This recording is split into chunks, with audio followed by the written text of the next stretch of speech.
اللهم صل وسلم وبارك على سيدنا محمد. عاملين ايه؟ تعالوا بقى نعمل حاجه حلوه في البيت كده في الحر ده بدون تعقيد، وهنعملها بطريقه سهله وبسيطه جدا ومش تاخد مننا وقت. بصوا الجمال والحلاوه بجد، طريقه جميله وسهله جدا. اول حاجه دلوقتي انا جبت اللي هو الكريم كراميل ده، جيبيه من عند اي سوبر ماركت. وهنبتدي بقى اللي هو الكراميل، نبتدي في الصينيه، اي صينيه عندك، ونبتدي ننزل الكراميل كده زي ما انتم شايفين، ونوزنه حوالين الصينيه زي ما انتم شايفين كده. نيجي نعمل بقى الكراميل. معايا دلوقتي حوالي كوبايتين من اللبن، وهنزل بالباكوين من الكريم، اللي هو الكريم زي ما انتم شايفين كده.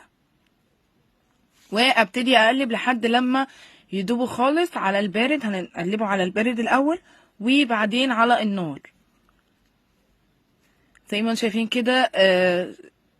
غلي معايا. اول ما يغلي بقى نبتدي نحطه في الصينيه بتاعتنا زي ما انتم شايفين كده، واسيبه على جنب يبرد عقبال ما احضر الكيكه.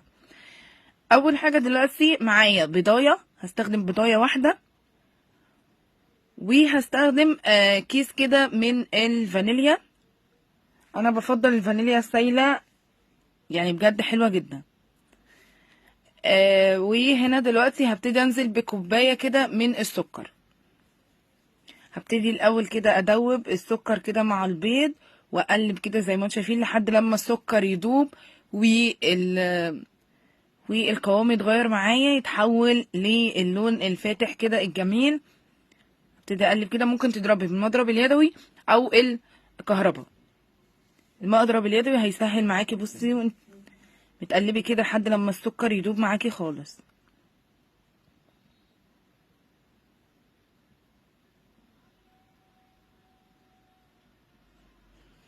هنيجي هنا بقى، بصوا زي ما ضربت زي ما انتم شايفين سكر داب، هنزل بقى بكوبايه كده من الدقيق. انا نخلت الدقيق كويس جدا، لازم اهم حاجه ننخل الدقيق. وبرده نخلت الكاكاو حوالي معلقتين 3 كده من الكاكاو، هننخلهم كويس جدا. وهبتدي انزل بقى بمعلقه كده من البيكنج باودر او معلقه من الكيك شيف اللي موجود عندك حطيه. هنحط معلقه كده صغيره، وهنزل برضو بمعلقه كده من البيكنج صودا اللي هو البيكربوناتو.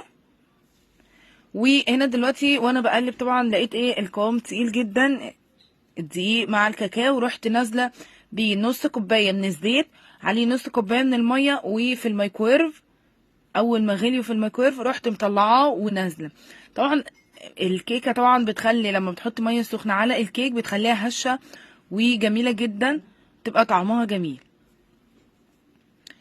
بصوا هنا دلوقتي جربت الكراميل زي ما انتم شايفين، لقيته برد طبعا و برد تماما، وما بقاش يلزق ولا سايل.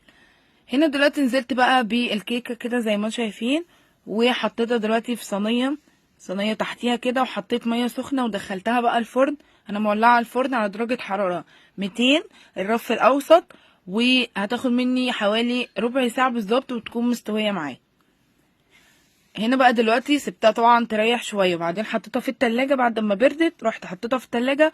وهنا دلوقتي جيت بقى اطلعها، ورحت برضو حاطه برضو صينيه سخنه تحتها عشان تفك معايا الكراميل، يفك معايا، وابتدي اقدمها معاكم كده زي ما انتم شايفين. بصوا الجمال، الكيكه هشه طعمها جميل جدا. الكراميل بجد دي قدره قادر، عملناها بسهله وبسيطه جدا وبدون تعقيد، وما خدتش مني وقت كتير. يلا متنسوش تعملوا اشتراك وتعملوا لايك.